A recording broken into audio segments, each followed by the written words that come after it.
Welcome to the AI Research Roundup. I'm Alex.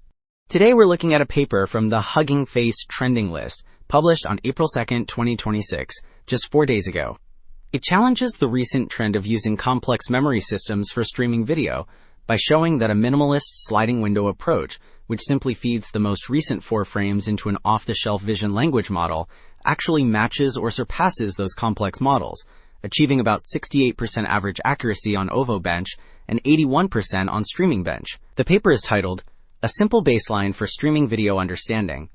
And as we'll see later, its findings reveal a surprising trade-off between memory and real-time perception, with significant implications for how we evaluate future video models.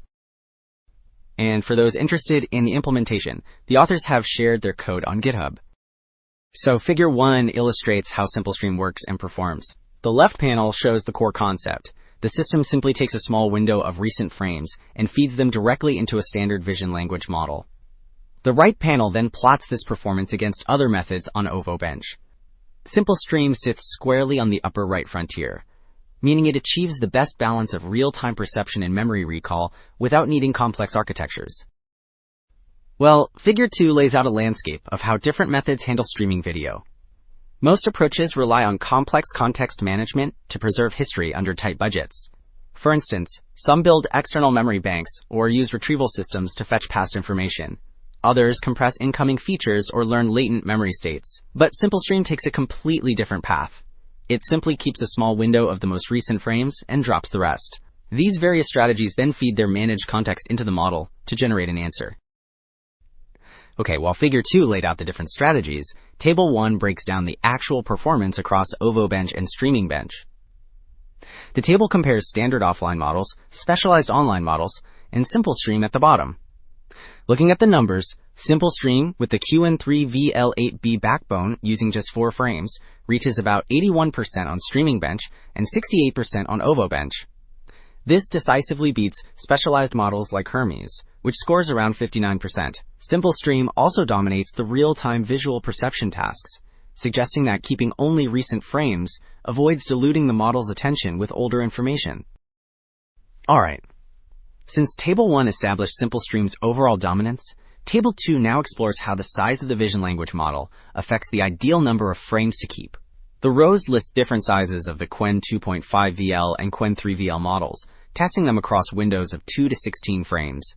For most small and mid-sized models, moving from 2 to 4 frames boosts accuracy, but adding even more frames often causes performance to plateau or drop. However, some of the largest models, like the 72 billion parameter version, actually benefit from seeing 16 frames. This confirms that while larger models might handle more context, simply increasing the frame count isn't a guaranteed win across the board. Well, beyond accuracy, Figure 3 highlights another major advantage of the method, which is memory efficiency.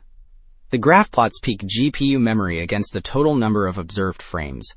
Notice the solid blue line at the bottom for SimpleStream. Because it only retains a fixed window of 4 recent frames, its memory footprint stays completely flat and minimal as the video continues.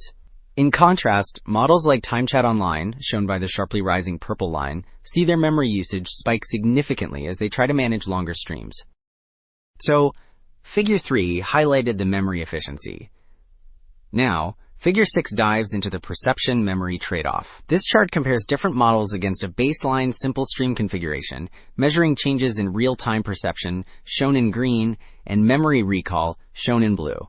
Looking at the lower section, every single external baseline suffers a perception loss, with their green bars extending to the left. While some models like StreamForest achieve positive memory gains, indicated by the blue bars pointing right, they pay a hefty penalty in perception. This reveals that trying to remember more of the past often corrupts the model's ability to accurately perceive the present. To wrap things up, 2 main takeaways stand out. A minimalist approach like SimpleStream often beats complex memory systems, and there is a clear perception memory trade-off. Going forward, new architectures must prove they actually outperform this simple baseline. That is it for this episode of the AI Research Roundup. I'm Alex. Thanks for listening.